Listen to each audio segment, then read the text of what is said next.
merci d'abord à tout le monde d'être venu, cette grande foule. Donc pour cette première conférence, on va avoir 2 d'affilée en fin de journée là. La première, l'idée est de vous faire découvrir un peu les métiers du monde du jeu. Pour cela, on a demandé à une boutique, un distributeur, un éditeur de nous accompagner. L'idée, c'est de rencontrer un petit peu l'ensemble des intervenants sur un peu sur la chaîne qui interviennent quand vous avez un jeu entre les mains, qui est intervenu et grâce à qui ce jeu est arrivé. Ce que je vous propose, c'est que chacun se présente sur nos slides. C'est pas très bien grave. On va commencer par Repoprod et par la Miss Géraldine. Donc Géraldine, qui tu es? Dis bonjour au micro. Bonjour. Pardon. Bonjour. Qui suis-je? Géraldine, c'est pas mal. Responsable marketing pour Repoproduction. Et bonjour à tous, Nicolas Bozeret, je suis directeur opérationnel chez Repoproduction. François. François Descamps, je dirige avec mon associé qui est dans la salle la boutique Jeux des cartes à Bordeaux. Et bonjour, Mathieu Bonin, je suis responsable communication pour Yellow, éditeur mais aussi et surtout distributeur de jeux.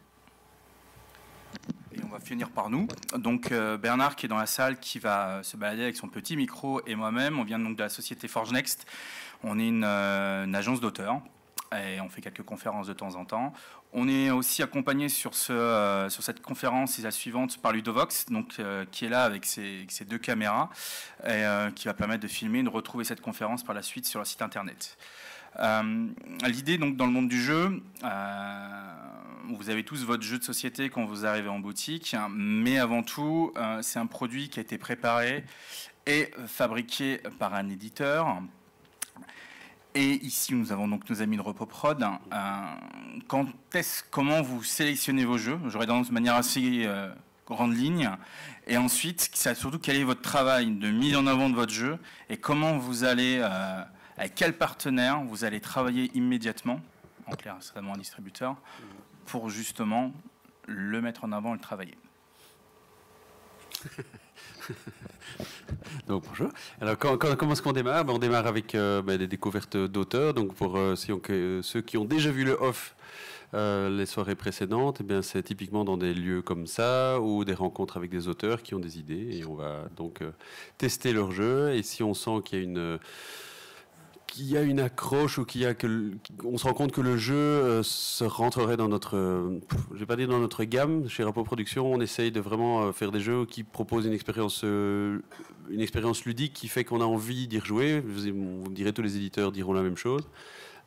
C'est pas faux, mais par rapport à ça, on va essayer d'avoir vraiment une approche qui est de faire un produit qui, pour nous, est vraiment parfait pour nous avant de le sortir. Et parfait, ça veut dire qu'on n'a plus rien à dire sur le produit. Et ce qui veut dire qu'en tant qu'éditeur, on prend parfois pas mal de temps à sortir un jeu parce qu'on le travaille, on le retravaille et on le re-retravaille. Donc ça répond à l'autre partie de la question, c'est que quand un auteur signe chez nous, on va vraiment travailler et on les prévient en disant on va être extrêmement ennuyeux sur le travail que vous nous apportez. On va prendre votre prototype et on va faire évoluer ce prototype jusqu'à ce que on ait un produit qu'on ait envie de lancer sur le marché et surtout dont on sait que les joueurs voudront y rejouer de longues parties et en faire parler autour d'eux, puisque je pense que statistiquement, il y a des études qui ont montré que quand un joueur joue à un jeu de société, il va faire jouer 10 personnes autour de lui. Donc si on arrive à donner vraiment envie à un joueur de rejouer à un jeu, il va toucher beaucoup de personnes. Et à l'heure actuelle, malgré tout le marketing qu'on peut faire et toute la visibilité qu'on peut élargir au grand public, c'est vraiment par le jeu que le jeu se transmet. Il faut faire jouer les gens pour que l'expérience se divulgue. Donc je ne sais pas s'il y avait d'autres questions. Si, ça me permet justement d'enchaîner. L'idée, c'est de faire dans les premières questions un petit peu le lien entre vous et voir par la suite. Vos partenaires, bien évidemment, sont en train de nous dire qu'il faut que ça soit adapté aussi au goût du marché. Quelle est la démarche que va suivre un éditeur? C'est par vos goûts personnels. Comment vous allez le tester? Comment vous allez connaître justement si c'est adapté avec quel partenaire vous allez changer à ce sujet-là. Tout à fait. Alors, je vais prendre un exemple de Ghost Stories d'Antoine Bauza. Ghost Stories, c'est un prototype qui est arrivé dans les mains de repos après que Antoine Bauza lui-même ait fait plus d'une centaine de parties tout seul, dans son coin, on va dire. Et puis le prototype a été montré et Ghost Stories a été donc retravaillé avec la méthode que je viens de vous expliquer. Et Ghost Stories est passé dans les mains d'énormément d'autres joueurs sur des salons, sur des offs comme on le voit ici. C'est un des travaux les plus importants de la part d'un éditeur, c'est d'aller rencontrer les joueurs finaux, vraiment ceux qui vont jouer au jeu, de les faire jouer et de récolter leur retour. Donc, quel est leur ressenti? Est-ce qu'ils auraient envie d'y rejouer? Quelle partie du jeu est-ce qu'ils ont aimé? Quand ils n'ont pas aimé le jeu, pourquoi est-ce qu'ils n'ont pas aimé? Quelles sont les parties qu'ils n'ont pas aimé? Donc, vraiment, il y a une forme de... On va au charbon avec l'idée, on pensait que l'idée était bonne, on fait jouer et on débriefe là-dessus et on fait évoluer le jeu. Et des événements comme Cannes, comme Nuremberg, comme Essen, comme la Gen Con maintenant qui commence à vraiment prendre beaucoup d'ampleur au niveau de l'Europe, enfin des créateurs et des éditeurs qui sont en Europe, sont des endroits où on va vraiment toucher le public cible et voir peut-être aussi identifier le public cible. On peut très bien imaginer qu'on se dit que ce jeu-là soit vraiment orienté vers les familles et pour les enfants ou les préadolescents. On le fait jouer et on se rend compte que c'est les adultes qui se marrent le plus et qui leur en demandent, et ben on va changer de cible, on va réadapter le jeu. Et ça, on ne le saura que en faisant tester le jeu. Donc c'est une ineptie de développer un jeu sans faire jouer les joueurs en bout de ligne. C'est totalement... Enfin, vous prenez un risque énorme si vous n'allez pas chercher le retour des joueurs. À mon avis, si vous voulez intervenir, il ne faut pas hésiter en fait. Et d'ailleurs, Gaëtan, je me permets de t'interrompre. L'idée, c'est pas non plus du coup qu'il parle pendant 1 heure et que toutes les questions arrivent toutes au congelé quand vous n'avez plus envie de les poser à la fin. Donc c'est mieux, n'hésitez pas à interrompre de façon très scolaire quand même. Vous levez le doigt quand même et puis si on a envie, on vous donne la parole. Mais je vous amènerai le micro et n'hésitez pas à intervenir dès que la question vous vient. Attendez pas la fin parce que quand on attend la fin, on pose plus la question généralement. Donc dès que vous avez une question, faites signe, criez ou thématiquement, vous chantez un truc de Carlos et puis on arrive. Il y a une question, oui. Ah, c'est d'abord Carlos, on est désolé. C'est quoi l'air déjà? Je me rappelle plus la gamme et tout. Big bisous, voilà. That will do. Donc, vous dites qu'il faut playtester avec le plus de joueurs possible. Est-ce que quand vous faites du playtest, vous échelonnez avec différents types, s'il y en a, de joueurs? Vous allez faire du je sais pas, un public familial, des spécialistes, des éditeurs? On teste. C'est bon. On teste partout. C'est-à-dire qu'il y a, j'imagine que la plupart d'entre vous le savent, mais il y a aussi pas mal de week-end jeux qui sont organisés parfois par des auteurs, parfois par des éditeurs, parfois par plein de gens. Dans ces week-end jeux, on va aussi tester avec le milieu professionnel. Puis on va sur des salons comme Cannes, comme ici, comme à Essen. On va tester partout. Et on va aussi souvent tester avec un entourage qui n'est pas forcément joueur. Si je prends l'exemple de Time's Up Kids, on est parti le tester dans une école maternelle. Nous, on avait une idée, on s'est dit, OK, c'est à partir de 4 ans. Et on a fait jouer Time's Up Kids en prototype avec des enfants de 3 ans et demi, 4 ans et demi, 5 ans et demi, 6 ans. Et voilà, ça nous permet vraiment de savoir et de pouvoir mettre, en tous les cas, déjà un bon âge sur une boîte. En tous les cas, d'être le plus juste possible. Parce que, voilà, oui, à 6 ans, vous pouvez jouer à Time's Up Family. Mais à 6 ans, la lecture, elle n'est pas aussi développée quand vous en avez 7 ou 8. Tous des détails comme ça, on teste vraiment partout et avec plein de monde et plein de gens différents. Et puis, je pense qu'on teste aussi avec des boutiques quand le jeu est en passe d'être fini. Il est temps de faire du marketing, de la communication aussi, en ayant tout à fait une logique d'avant-première. Ici, le public de vraiment fans de jeux a beaucoup de plaisir en fait à tester des prototypes et pouvoir dire qu'ils ont joué au prototype avant, voir quelles sont les évolutions. Quand on a le jeu fini, qu'on avait joué au prototype, il y a le côté il y avait ça avant, ça a été modifié. C'est une facette assez passionnante de voir l'évolution d'un jeu justement et de poser la question. Parfois l'éditeur dit mais pourquoi vous avez enlevé ça? Moi je trouvais ça super. Et bien, il y a souvent une très bonne raison, c'est qu'il y a eu beaucoup de tests qui ont montré que finalement ce qui vous plaisait à vous personnellement, ça a montré que ça fonctionnait pas. Et donc c'est aussi Parfois, c'est arrivé de travailler avec des boutiques, on demande à la boutique de sélectionner des joueurs ou de faire une après-midi et on va tester des prototypes et d'avoir aussi un retour de ce type-là. Et généralement, l'image qu'on a, justement, ça permet d'enchaîner sur la boutique, c'est souvent une image un peu de vendeur de boîte, quoi, justement. Et étant un peu dans le milieu, on voit qu'il y a quand même une certaine évolution par rapport à ça, une interaction entre la boutique et les éditeurs.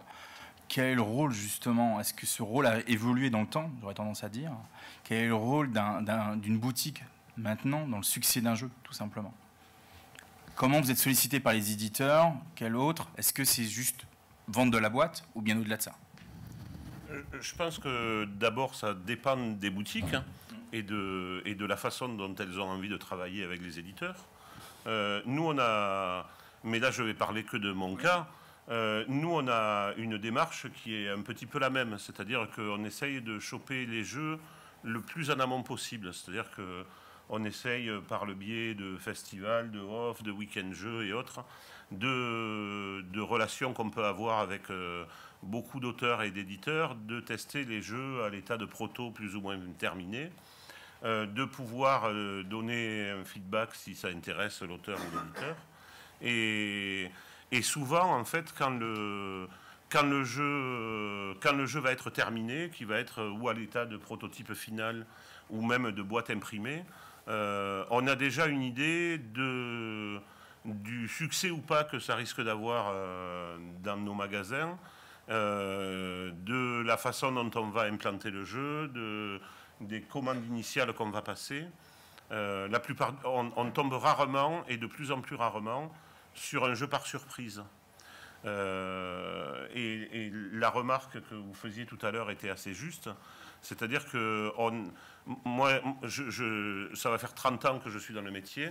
On voyait assez souvent au début des éditeurs et des auteurs qui commençaient à te faire un pitch sur un jeu, mais qui te disaient surtout, je ne vais pas te faire jouer, parce que quelqu'un pourrait me piquer l'idée, et donc je fais jouer personne avant que mes boîtes soient imprimées. Et le nombre de jeux qui ont fini en cale-meuble fait que finalement, il y a de plus en plus d'auteurs et d'éditeurs qui travaillent autrement et qui travaillent plutôt comme ce que vous expliquiez il y a 2 minutes. Quoi.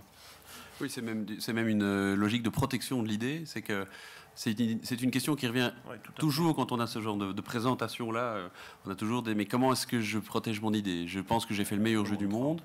Comment est-ce que je m'assure qu'on ne me le pique pas? Puisque quand je vais au off, par exemple, ou que je vais sur des salons, ou que je monte mon jeu même à une connaissance, comment est-ce que cette personne... comment je vais protéger mon idée? Ce qui ressort, en tout cas dans le milieu du jeu, c'est que plus vous faites jouer votre jeu, moins on va vous la piquer. Parce que tout le monde l'a vu. Donc si je le pique, c'est vraiment... C'était pas très réglo comme gars. Donc il y a évidemment des trucs un peu plus officiels, comme des enveloppes solo, des trucs comme ça. Mais en fait, le meilleur moyen de protéger votre idée, c'est de divulguer votre idée à fond et de faire jouer les gens. Et surtout, que c'est absolument pas paradoxal de dire je protège mon idée, je fais grandir mon idée en faisant jouer les gens qui vont utiliser mon idée. Donc, c'est-à-dire mon jeu va grandir par le fait de le montrer et il va être protégé parce que je l'ai montré. Donc, c'est la meilleure protection qu'on puisse avoir. Et pour la petite histoire, chez Repos Productions, c'est arrivé plusieurs fois que Thomas et Cédric voient un jeu, l'apprécient et disent « Ah mais on a déjà joué à quelque chose, enfin, on sait que ça va sortir chez quelqu'un d'autre, on ne va pas signer ce jeu, la mécanique est trop proche. » Donc c'est vraiment, en plus, les faits se sont vraiment avérés chez nous plusieurs fois en tout cas. Et donc l'idée derrière, j'aurais tendance à dire, c'est que normalement, dans la chaîne habituelle, et ça je pense que c'est pas mal de pouvoir la partager, c'est l'éditeur, ensuite il a produit ses boîtes, l'objectif c'est qu'elles arrivent en boutique, mais avant de passer par la boutique, justement il y a le distributeur. Donc comment il est impliqué, comment justement dans toute cette recherche, dans cette sélection et travail, quel est le rôle du distributeur au final? Alors il y a plusieurs cas de figure. Quand on a la chance de travailler avec des éditeurs aussi installés, expérimentés que Repoprod, on peut les laisser de façon assez autonome, même s'il y a toujours des échanges, il y a des retours. Géraldine et Nicolas disaient qu'ils travaillent avec les boutiques. Nous, on est en relation permanente avec les boutiques, donc parfois les retours auprès des éditeurs passent par les distributeurs, c'est d'autant plus facile. Mais chez Yellow, on travaille aussi beaucoup avec des jeunes éditeurs qui se lancent, qui font leur premier jeu. Et là, c'est vrai que la position du distributeur qui est installé, nous on existe depuis plus de 10 ans, en relation constante avec les boutiques qui récupèrent des informations du coup dans les deux sens, nous permet d'accompagner ces éditeurs, non seulement en termes de conseils, mais aussi en termes de données qui viennent directement des boutiques ou même des joueurs qu'on fréquente, même si souvent les éditeurs se lancent pas non plus sans connaître du tout les joueurs. Donc il y a vraiment une synergie et une complémentarité entre éditeurs et distributeurs. C'est assez rare qu'un éditeur vienne nous voir et nous dise bon bah voilà, ça c'est le jeu qui va sortir sous mon label dans 6 mois, c'est déjà tout fait, c'est déjà tout bouclé. Ça arrive jamais. L'éditeur souvent il vient nous montrer les prototypes qui l'intéressent, il vient récupérer notre avis, il vient parler avec notre équipe commerciale pour voir si on pense que les retours des boutiques seraient intéressants si le jeu s'implanterait bien en boutique, on va dire. Et donc c'est aussi, je pense, sur ce genre d'informations que l'éditeur va baser son choix, puisque le distributeur a une place intéressante pour avoir des informations que les éditeurs n'ont pas toujours. Monsieur avait une question, c'est répondu. Et juste peut-être rajouter aussi que dans le rôle de distributeur, il y a ce qu'on appelle des journées pro, où le distributeur s'organise pour, sur 1 ou 2 jours, montrer toutes les nouveautés des éditeurs aux boutiques, pour que nous aussi, en tant qu'éditeurs, on ait aussi un retour en disant ben voilà, on a présenté tel et tel prototype. Ça, ils sont plutôt vraiment fort appréciés, ça un petit peu moins, et ça nous aide aussi à avancer dans notre travail. Les journées pro où l'éditeur est invité aussi par le distributeur, donc il y a vraiment les trois, l'éditeur, le distributeur et la boutique. On essaye vraiment de communiquer le plus possible ensemble pour amener le meilleur résultat possible. Oui, c'est vrai que c'est une demande et une réalité de plus en plus réelle, une réalité réelle, mais de plus en plus fréquente en tout cas, d'organiser des journées pro ou des actions pour mettre en relation les éditeurs et les boutiques. Le distributeur est le chaînon qui les relie, mais il y a une vraie demande à la fois de la part des boutiques qui parfois sont désireuses de rencontrer directement les auditeurs qui ont développé les jeux, et des éditeurs qui parfois sont heureuses de parler en direct avec les boutiques, puisque c'est toujours intéressant d'avoir des retours du distributeur, mais c'est jamais la même chose que de parler vraiment avec une boutique. On se rend compte aussi que c'est très efficace, et ça rejoint ce que disait François tout à l'heure, de faire jouer les boutiques aux prototypes et aux nouveautés, aux jeux qui arrivent. Et ces journées pro, elles permettent aux boutiques de découvrir des jeux. Et c'est très humain, j'ai envie de dire. Les gens qu'on rencontre, c'est des boutiques, mais c'est des vendeurs, c'est les gens qui vont être force de conseil auprès des clients. Donc si ils ont une boîte devant eux à laquelle ils ont joué, ils ont parlé avec l'auteur, ils connaissent un peu l'histoire du jeu, ils connaissent un peu les écueils et les évolutions dans le développement, comme l'aura raconté l'éditeur. Mais c'est un jeu qu'ils vont pouvoir mieux vendre, dont ils vont pouvoir aussi mieux parler. Et donc tout le monde est gagnant dans ce cas-là.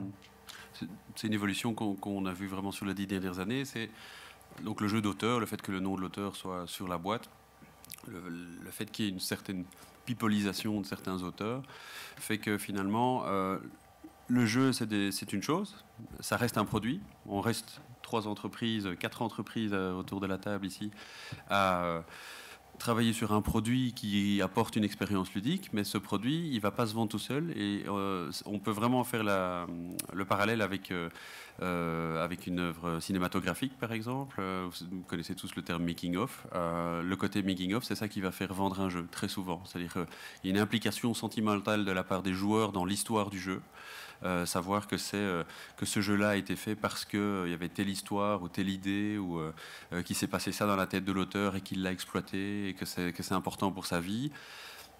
C'est plus vendeur que de dire bah voilà encore un nouveau jeu qui parle de la conquête de l'Égypte et voilà. Et si vous mettez du sentimentalisme autour de ça, c'est une part de marketing, on est bien d'accord, parce qu'on reste des entreprises, mais il y a une part de, voilà, on va vous raconter quand même l'histoire de ce jeu-là, pour que vous ayez envie d'y jouer, et je reviens sur mes 10 joueurs... sur mes 10% de... Non, pas mes 10%. Je reviens sur mes 10%. Sur le fait qu'un joueur, quand il va jouer à un jeu et qu'il va faire jouer 10 personnes autour de lui, il va le faire, il va viraliser le jeu, encore plus s'il a une implication sentimentale dans l'histoire de ce jeu-là. Donc on doit communiquer en amont par rapport à ça. Et plus globalement, en fait, les clients vont être plus impliqués quand ils achètent un produit culturel, un produit qui a une âme, une histoire, qui raconte quelque chose, que quand ils achètent juste un produit de consommation. Donc l'idée aussi dans la communication, c'est de mettre en avant le processus créatif, et c'est ce que tu disais, d'où est venue l'idée, quelles ont été les étapes de création, comme on le ferait pour un film ou pour un livre ou pour toute œuvre culturelle. Et c'est aussi un des enjeux actuellement pour les acteurs du jeu, à mon avis, hein, de montrer cet aspect culturel du jeu, auquel on tient de par le travail qu'on fait au quotidien, mais aussi parce que typiquement ça fait mieux vendre des jeux. Enfin, oui, aussi... Vas-y.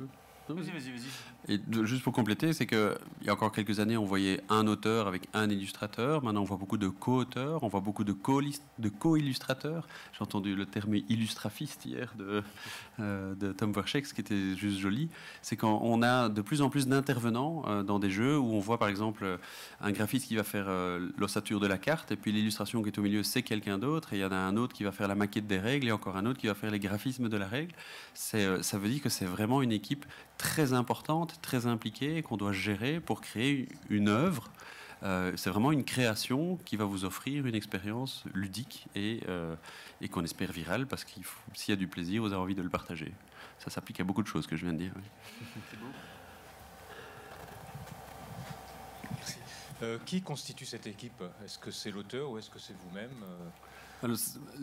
L'éditeur agit un peu comme chef d'orchestre, puisque c'est l'éditeur s'il décide de signer un jeu avec un auteur. Donc l'auteur vient avec son idée et l'éditeur va prendre l'idée en main pour en faire un produit qui correspond clairement à la volonté de l'éditeur, mais aussi de l'auteur. Donc l'auteur a, je veux dire malheureusement ou heureusement, je trouve que c'est plutôt heureux, mais voilà, ça dépend des situations, l'auteur a de plus en plus de choses à dire. Il dit je veux bien, mais il est hors de question de modifier mon jeu. Ben alors il ne faut pas signer avec nous, parce que nous on va vous le décortiquer, on va le modifier. Je prends toujours l'analogie, j'ai fait un jeu avec des lapins, mais nous on sent que ça marchera beaucoup mieux avec des zombies. Si la personne n'est pas d'accord, ben, il va peut-être falloir signer ailleurs, parce que nous on croit au fait que ce seront des zombies. C'est un gros stéréotype que je sors, hein, mais c'est vraiment comme ça que ça se passe parfois. Tant que j'ai le micro, j'en profite. Est-ce que le coût de fabrication est un critère de choix pour vous? C'est pas chez nous, me dit-on dans l'oreillette. Non, je pense que il y a le coût de fabrication a son importance, mais c'est surtout l'adéquation entre le coût de fabrication et donc le prix de vente final et le type de produit. Si on nous propose un petit jeu d'apéro qui se joue en 5 minutes et qui est sympa, frais, mais qui va coûter 60 €, on a un problème parce qu'on sait qu'on va avoir du mal à le vendre. Après, si c'est un jeu qui propose une expérience ludique profonde avec des parties de 60 minutes et un vrai investissement des joueurs, on sait que c'est un prix qui sera pas un barrage à l'achat. Ouais. D'accord. Merci.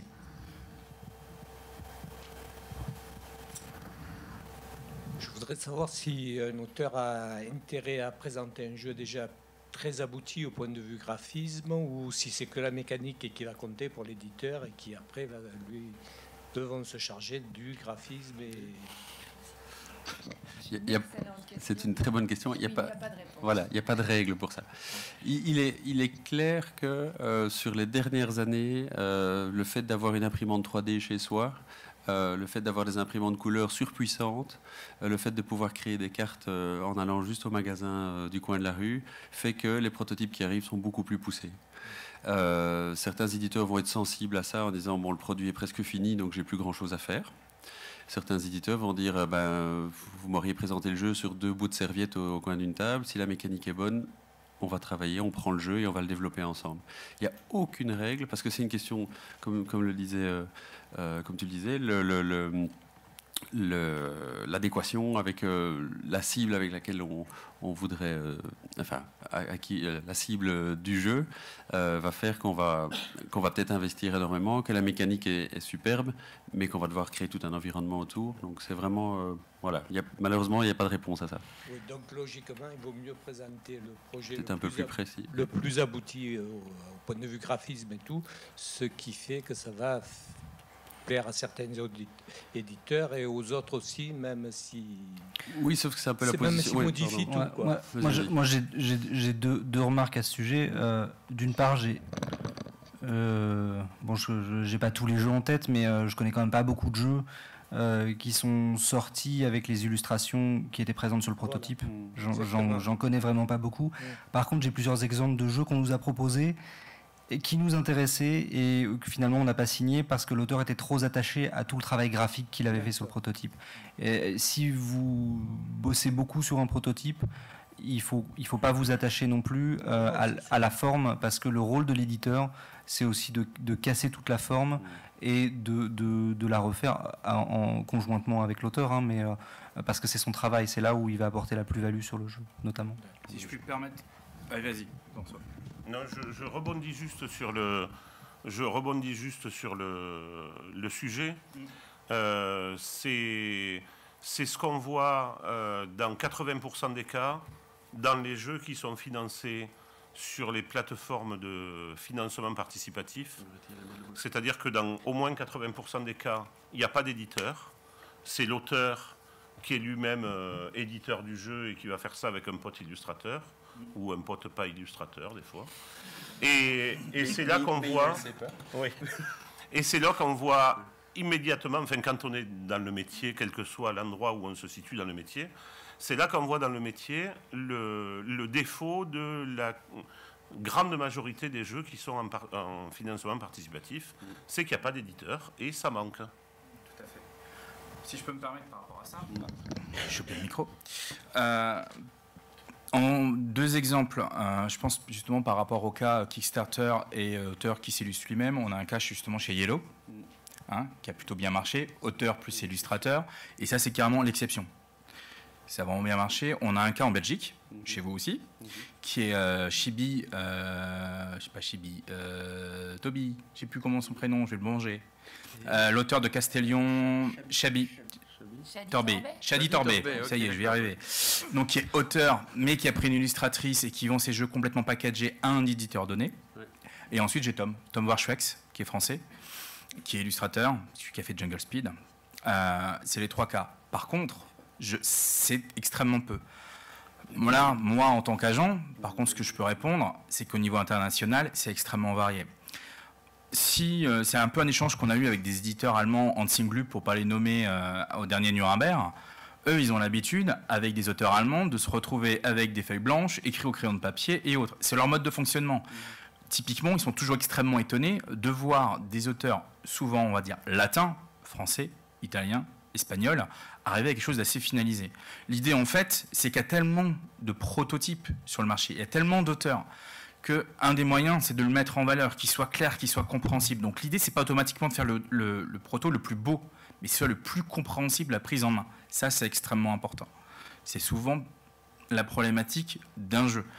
On a un éditeur, il faut le draguer, il faut le commercialiser. C'est-à-dire qu'à un moment donné, il a tellement de propositions, tellement d'offres, à un moment donné, il faut lui dire, mais écoute, c'est celui-là que tu vas d'abord tester avant les autres.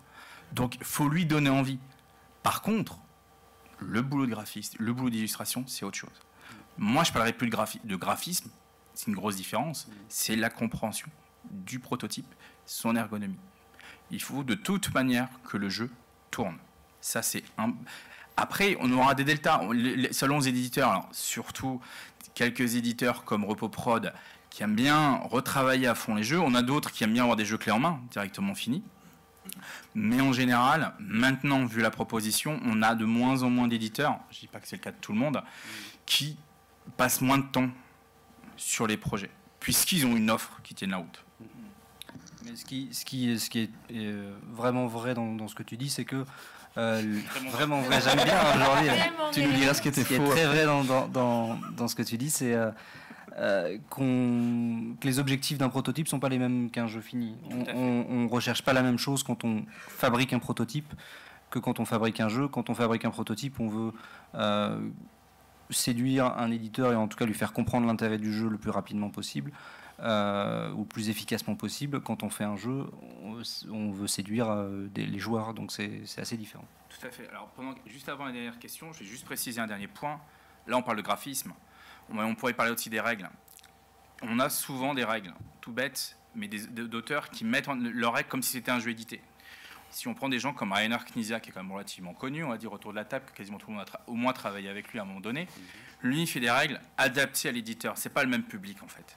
Quand vous mettez des règles à un éditeur, il a certains principes, enfin, c'est un mode de fonctionnement. Vous n'allez pas écrire une règle de la même manière. Tout le monde ne le fait pas. Et ça aussi, en fait, vous n'avez pas une population. Il ne faut pas penser à un jeu automatiquement quand vous présentez un jeu à un éditeur, comme si vous le présentez dans une boutique. En fait, ce n'est pas le même public que vous avez. Il faut penser à la boutique, ça c'est important. Il faut penser au public final. Mais par contre, dans la manière de le présenter à un éditeur, c'est complètement différent. Il y avait une question ?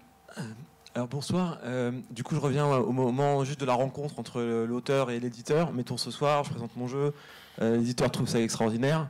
Je rentre un peu plus loin dans la question, c'est juste concrètement, quel modèle, en général, même j'imagine qu'il y a plein de modèles existants, mais le modèle classique qu'un éditeur va proposer à un auteur sur la base d'un prototype qui soit hyper bien illustré ou pas encore illustré, globalement, quels sont les modèles que vous proposez ?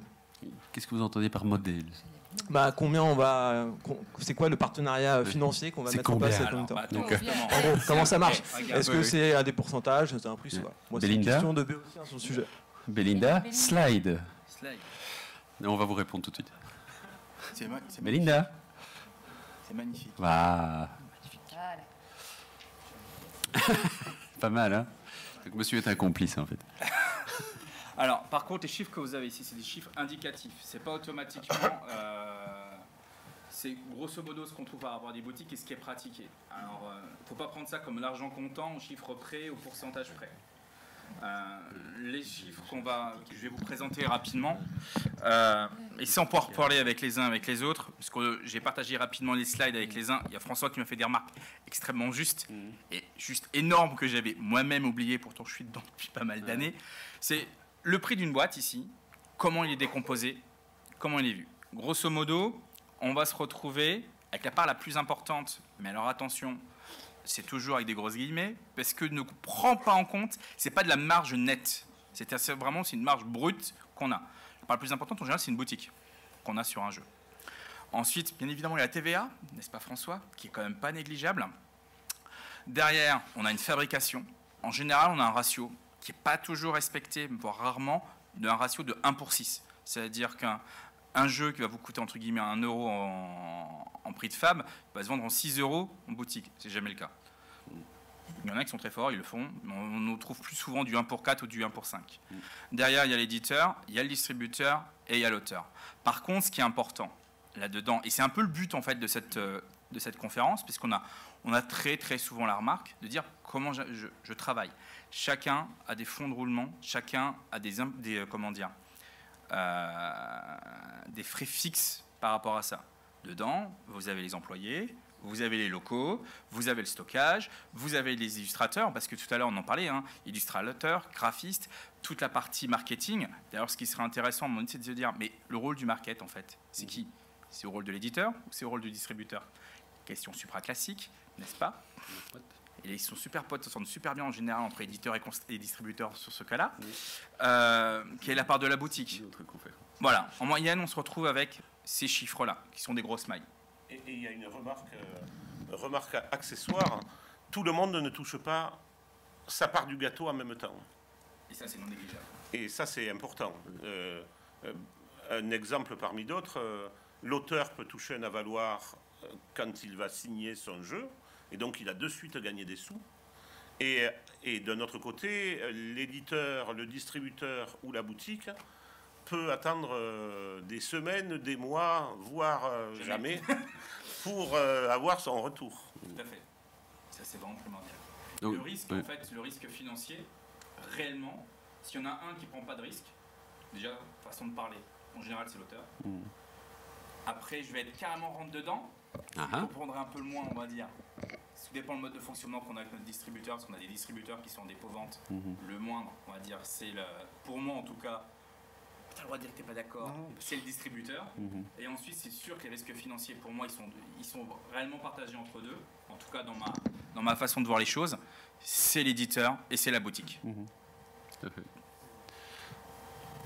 Des questions par rapport à ça? On a le droit de ne pas être d'accord.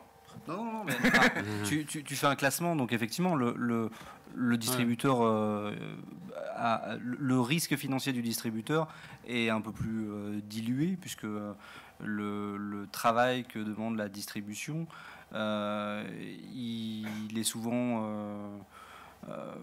mis en commun, c'est-à-dire que les frais qu'on a, les frais de stockage, les frais même de commerciaux, d'information, etc. C'est des frais qu'on engage, mais sur lesquels, quand on écrit une newsletter sur un jeu pour les boutiques, on en fait parfois, et on parle de plusieurs jeux, on essaie de pousser, d'avoir des synergies dans les jeux qu'on pousse. Voilà. Souvent, le travail de développement d'un éditeur, il se fait sur de longs mois, pendant lesquels on travaille que là-dessus, quoi. Donc, je peux comprendre pourquoi tu dis ça, ce qui ne veut pas dire que le risque financier du distributeur est de zéro. Et encore une fois, comme tu le disais, il y a des modèles de partenariat entre les éditeurs et les distributeurs qui sont innombrables. L'investissement du distributeur est justement une des variables d'ajustement. Parfois, quand un jeu a plus de potentiel, quand un éditeur veut faire des choses et que justement le risque est plus important, mais les espoirs sur le jeu le sont aussi, il peut demander au distributeur de s'impliquer un peu plus et de prendre plus de risques financiers. Donc il y a une variable d'ajustement, c'est sûr. On a des distributeurs qui s'occupent de la prod de certains jeux. Pour ne pas dire. Vas-y. Je vais juste soutenir Mathieu sur ce coup-là. Juste pour vous expliquer que dans la logique, si on prend les grandes surfaces, pour que la grande surface mette un jeu dans leur magasin, elle vous dit souvent, est-ce que tu fais de la pub en télé? Faire de la pub et la mettre à la télé, c'est un budget impossible à payer pour n'importe quel éditeur. Et là, clairement, il y a un support du distributeur qui intervient. Donc, c'est clair que, très froidement, on dit, OK, on est d'accord sur la répartition, mais voilà, le distributeur va dire, OK, je prends le pari avec toi et j'investis de l'argent pour pouvoir payer une pub, mettre le jeu en avant à ce moment-là. Donc, il y a clairement, il y a une vraie relation entre l'éditeur et le distributeur aussi. Et sur des projets un peu plus fous ou des envies un peu plus dingues, clairement, on peut aller trouver notre distributeur en disant, voilà, on a pensé à ça, nous, on aimerait bien le faire, on ne sait pas le faire, est-ce que vous pouvez nous aider ou comment est-ce qu'on peut mettre la chose en place? Il y avait 3 questions, ils vont oublier leurs questions. Moi, c'était juste avant. Du coup, vous avez parlé de Kickstarter. En quoi ça a modifié vos boulots, distributeurs, éditeurs et boutiquiers, et en quoi ça a modifié aussi la petite grille de salaire qui est derrière, on va dire, enfin de revenus qui est derrière. De revenus. Je peux commencer parce que je pense que pour le distributeur c'est presque le plus simple. Nous effectivement les jeux qui passent par Kickstarter, ils passent pas par nous. Donc après il y a des exceptions, il y a des jeux qui font leurs preuves sur Kickstarter et qui derrière cherchent à passer par les canaux plus traditionnels. Mais globalement, c'est un marché un peu parallèle. Hein. Donc, en tant que distributeur, on observe ça, mais ça n'a pas un impact. Enfin, il n'y a pas de lien direct dans notre travail, j'ai l'impression. Oui, mais de notre côté, ça n'a pas un impact énorme parce que ça rejoint ce qu'on disait tout à l'heure avec des auteurs qui sont venus nous voir, par exemple, qui ont fait le tour des éditeurs et tous les éditeurs ont dit non et que la personne lance quand même son jeu. J'ai envie de dire assez brutalement, c'est qu'il n'a pas compris. Je ne sais pas comment il faut le dire, mais voilà. Par contre, on peut peut-être avoir de la boue dans les yeux et se dire, nous, on n'y a pas cru, ils y croyaient. Ça existe, mais ils sont rares. Donc, il y a quand même beaucoup de jeux Kickstarter qui sont là parce qu'ils ont été refusés par tous les autres. Donc,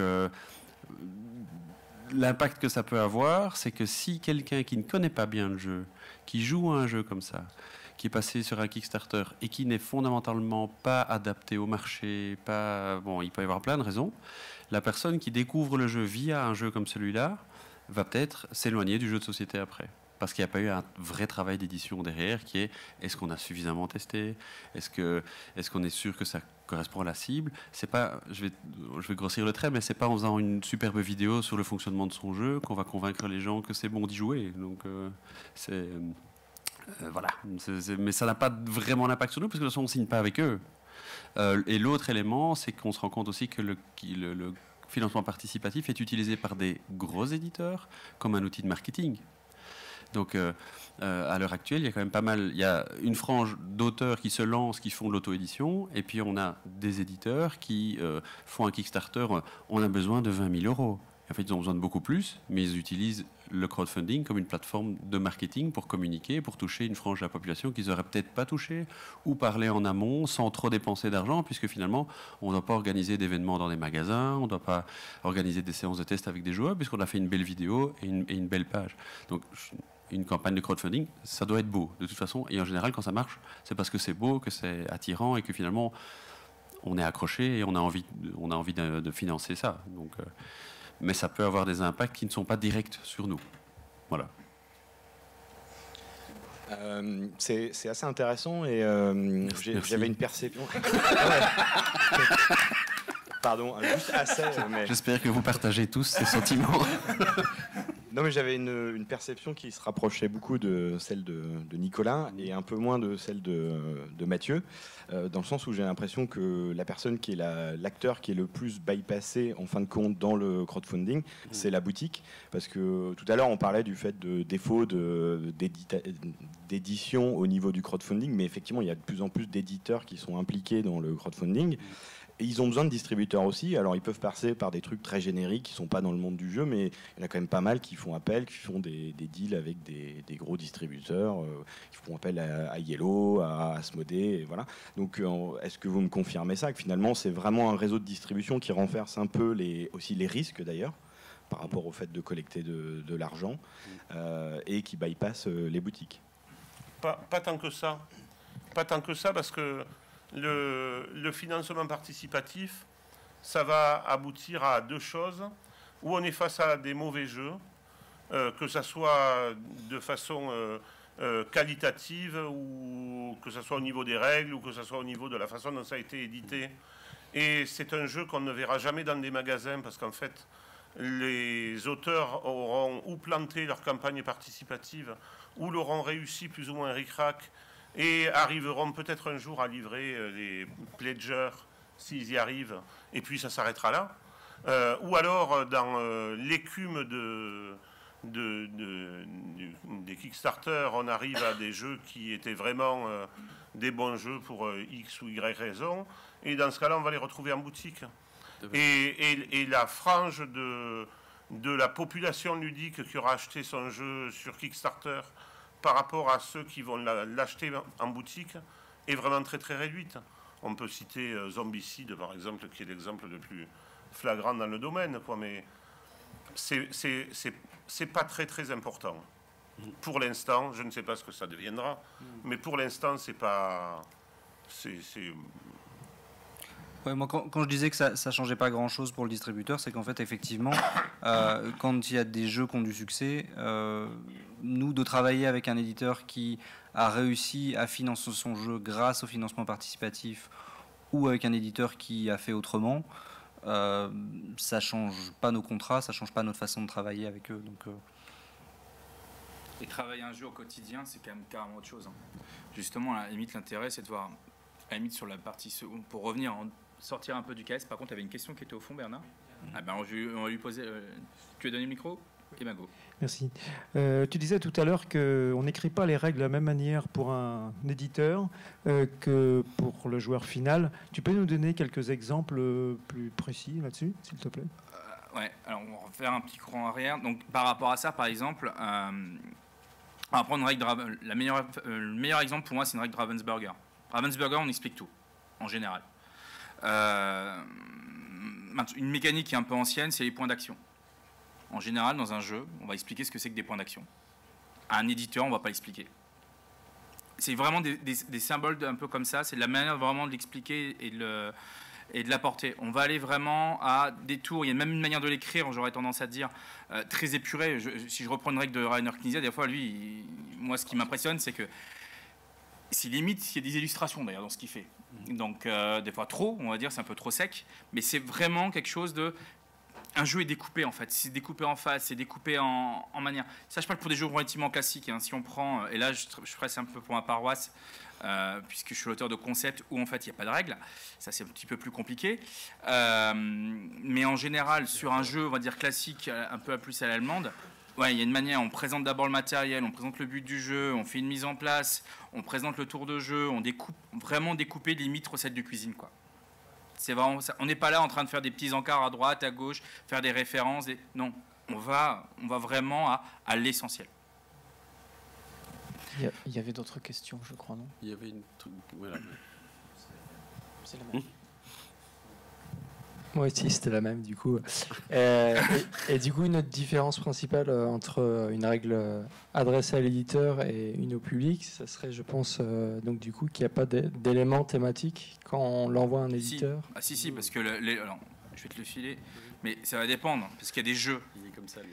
Tu prends un jeu d'Eric Lang pour en avoir, et on va en discuter avec lui tout à l'heure. Lui, il part du thème. Donc, de toute façon, si tu enlèves le thème, il n'y a plus de jeu. Façon de parler. Là, je suis très strict. Hein. Mais. Quoi, et en plus, il est là. Donc, typiquement, ça va dépendre des jeux. C'est-à-dire qu'il y a des jeux vraiment en allemand glacé, où le thème est copié-collé dessus. Mais d'un côté, on a une évolution. On a de plus en plus de demandes côté éditeur d'avoir des jeux où thème et mécanique sont liés ensemble. Donc, l'objectif, c'est pas d'épurer le thème, c'est au contraire. Si le thème il est présent, il est là. C'est d'éviter le blabla, quoi, en fait. Il faut vraiment, quand l'éditeur va tester le jeu, que tout soit bien clair, soit bien découpé et qu'on le mette dans les meilleures dispositions possibles. Nous, en général, ce qu'on fait, c'est qu'on se déplace carrément, on va jouer avec eux. On a un rôle un peu spécifique. Nous, à la limite, c'est on vient, on vous explique le jeu, c'est bon, ok, on s'en va. Vous le testez entre vous, on veut vraiment que ce soit clair. On n'est pas sûr... Le boulot d'édition, le boulot de la mise en page d'une règle, c'est vraiment un boulot d'éditeur, quoi. Et Géraldine, t'allais dire que si tu as un jeu, un chouette jeu que tu es en train de faire, que tu aimes bien et tout ça, et tu dis, alors là, pour le moment, ce qui marche super bien, c'est les zombies, paf, je vais coller des zombies dedans, ça va jamais fonctionner. Donc l'idée, c'est, soit vous partez, si je prends le jeu de Roberto Fraga qui vient de sortir chez nous, ça vient d'une histoire vraie. Voilà, Roberto, il s'est retrouvé à l'hosto, et il s'est dit, il faut que je fasse un jeu, quoi. Voilà. Et donc là, évidemment, on va pas changer le thème. Le thème est collé au jeu. Mais on aime les thèmes, ce qu'on appelle chez nous en argot ludique, le thème plaqué, non, quoi. Ça nous intéresse pas. Et ça, c'est le métier de l'éditeur, en disant, bah, voilà, j'ai une super mécanique. Moi, je suis auteur de jeu, j'ai une super mécanique. On aime la mécanique, mais j'ai pas d'idée de thème. Ok, ben nous, on peut choisir de dire, ben nous, on réfléchit s'il y a un thème qui peut fonctionner ou pas avec le jeu. Et s'il n'y a pas de thème, sur concept, on n'allait pas mettre des zombies pour mettre des zombies, quoi. Ça n'avait pas de sens. Donc voilà. Concept zombie. Pas mal. Quelque chose à faire, concept zombie. Après, pour parler plus du thème, et, le rapport thème, mécanique et compagnie, il y a une conférence juste après dans laquelle on va en parler beaucoup, quoi. Donc là, en gros, on se tait. Ça suffit, hein, ça suffit. Est-ce qu'il y a des dernières... Alors, c'est vrai que juste après, là, tout ce qui est un peu règles et compagnie, on le ressentira après. Si vous avez encore des questions justement sur un peu les métiers qui est un peu derrière, surtout la partie boutique, la partie distribution, il ne faut pas hésiter. C'est quoi un bon jeu en volume? Et ça dépend à qui tu parles. Hein. Ça dépend du pays, ça dépend... Non, c'est vraiment à qui tu parles. Ouais. Précise, c'est quoi ta... Alors, le thème, c'est on a vu que quand même la relation avec les boutiques ou les distributeurs est primordiale dans l'histoire, parce que c'est eux qui vendent le jeu au final, et je suppose qu'ils imposent des minima, des quotas, notamment dans certaines boutiques aujourd'hui. Et c'est quoi au final un jeu pour vous qui commence à être rentable, qui commence à être intéressant financièrement? Alors, tu parles de minima, est-ce que c'est pas les minima? D'abord, pour les minima, il y a des minima chez les éditeurs de jeux qui vendent des jeux comme de la lessive, c'est-à-dire Hasbro par exemple. Hasbro, on peut commander des jeux que par colis. Et si tu veux un ou deux jeux, tu peux pas l'acheter. Tu es obligé de prendre un colis de 6 s'il est par 6, ou un colis de 5 si c'est par 5, ou de 12, etc. etc. Chez les éditeurs ou les distributeurs modernes, c'est-à-dire tous ceux qu'on a ici, les pratiques de colisage se font quasiment pas. Ou alors de façon ou alors à la marge sur des tout petits jeux, parce que ce serait vraiment très très chiant de les vendre par moins de 6, mettons.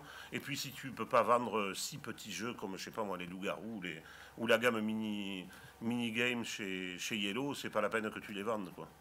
Mais à part ça, on n'a aucune obligation de minimum. Par contre, après, il peut y avoir des éditeurs ou des distributeurs qui te donnent des carottes, c'est-à-dire qui te disent si tu m'en prends tant, je t'en donne un, ou si tu m'en prends beaucoup plus, je te fais une remise supplémentaire. Mais ça, c'est du business. On rejoint l'idée de prise de risque dont on parlait tout à l'heure. On récompense les boutiques qui prennent un petit peu plus de risques d'investir plus sur un jeu, de prendre plus de boîtes, sachant que voilà, si elles leur restent sur les bras, c'est un manque à gagner pour elles. D'accord. Alors, une dernière question. En unité, un jeu, pour qu'il soit minimum rentable pour vous, c'est quoi en nombre d'unités? Ça dépend vraiment des tirages. Moi, je vais pas te répondre en termes d'unités, mais je peux te répondre que généralement, pour être rentable, une fois que tu as vendu, je sais pas, la moitié de ta production, de ton premier tirage, tu perds pas trop d'argent. Et pour que ce soit un succès, moi j'ai envie de dire, dès que tu vas décider de retirer ton jeu, c'est que c'est pas un flop et que c'est un succès. Après, forcément, les quantités vont pas être les mêmes suivant les jeux. C'est vraiment très, très différent des premiers tirages. Si tu veux vraiment des chiffres, je pense que c'est des petits éditeurs. On peut avoir des tirages de 1000, 2000. Ça reste vraiment des petits tirages. Un premier tirage chez Yellow en tant qu'éditeur, suivant le jeu, ça va être entre 3 et 10 000. Ça dépend vraiment du type de jeu. Alors on va laisser une dernière question parce qu'après justement on va enchaîner sur la seconde. Vas-y. Oui, la question risque d'être un petit peu longue pour cette fin de conférence, mais j'aurais aimé savoir les métiers types en fait chez un éditeur. Quels sont les métiers, les postes les plus répandus? Sortir les poubelles. Ça dépend avec qui tu parles. Voilà. On peut le faire on va essayer de le faire très vite. On va dire qu'en général, tu as quand même un métier dans l'événementiel, puisqu'on est présent sur des salons et que c'est bien d'y être. Donc, il y a quand même un responsable événementiel. Il y a des développeurs de jeux et des assistants au développement des jeux. Il y a un boulot, il y a de la responsabilité en marketing aussi, parce qu'il faut promotionner les jeux et aider nos distributeurs à le faire. Il y a, en tous les cas, chez nous, un département graphique qui est quand même très important. Il y a un ou des responsables de production, puisque nous, on produit nos propres jeux, donc il faut aller trouver les meilleurs partenaires, signer des contrats, négocier, voilà. Il y a un service de comptabilité. Alors ça, tout de suite, c'est moins funky dans le jeu, mais ça existe aussi. il y a un responsable des ressources humaines, c'est aussi moins funky, vous jouez avec les humains et pas avec des jeux, mais il y en a aussi. Il y a... Mais quoi? Ah non, c'est pas ça. C'est des ressources comme des autres. Et des sources. Et voilà, et puis il y a des métiers, en fait, enfin moi, dans mon constat depuis 6-7 ans, dans le jeu de société, il y a des métiers qui se créent de plus en plus. Donc c'est un drôle d'univers parce qu'au départ, on construit, on se dit on a besoin de l'éditeur, il a besoin de quelqu'un pour faire sa production et de quelqu'un pour faire ses graphismes, pour mettre en page les règles, pour faire tout ça. Et puis de développer son jeu. Et puis oui, mais on aurait peut-être besoin, on nous demande d'être présent sur plein de salons, on aurait peut-être bien besoin de quelqu'un là. Oui, mais on nous demande plein de choses, on voudrait notre participation à des journaux, à la télé, on aurait peut-être bien besoin de quelqu'un pour communiquer. Et tout à coup, il y a Facebook, Twitter et ces choses merveilleuses qui sont arrivées dans notre monde. Il faudrait qu'on soit dessus et qu'on communique. Oui, ça c'est important. Donc il y a un métier de community manager qui arrive. Et donc on est vraiment sur quelque chose qui évolue perpétuellement dans nos entreprises. Et après, ce dont il faut être conscient aussi, c'est qu'aujourd'hui, je pense que pour une bonne partie des éditeurs actuels, tous les métiers dont elle vient de parler, c'est deux personnes. C'est une personne. Il y a aussi une bonne partie de petits éditeurs, notamment les éditeurs qui se lancent. Ils s'en lancent tout le temps, alors avec plus ou moins de succès. Mais au départ, avant d'en arriver à ce que dit Géraldine, il y a un ou deux gars qui doivent jongler avec tout ça et qui font tout ça et qui se débrouillent comme ils peuvent et qui sont d'autant plus contents effectivement quand ils peuvent commencer à embaucher du monde. Donc de 9 à 10 il fait la prod, de 10 à 11 il fait l'événementiel, de 11 à 12 il fait la com, pas de souci quoi. Et de 2 à 3 il dort un peu. Non, ça sert à rien dormir. Jamais. Pour les faibles. Donc on va terminer par ça. J'aimerais remercier bien évidemment tous les 4 d'être venus pour cette conférence dans les conditions de chaleur dans lesquelles on est et sans bouteille d'eau. Ça va. Et écoutez, je vous convie à la conférence juste après. Là, nous, on a Eric et Antoine qui sont là. On va juste prendre 5 minutes histoire de respirer un petit peu, de se préparer pour la seconde, puis on va enchaîner. Encore merci à vous. Merci.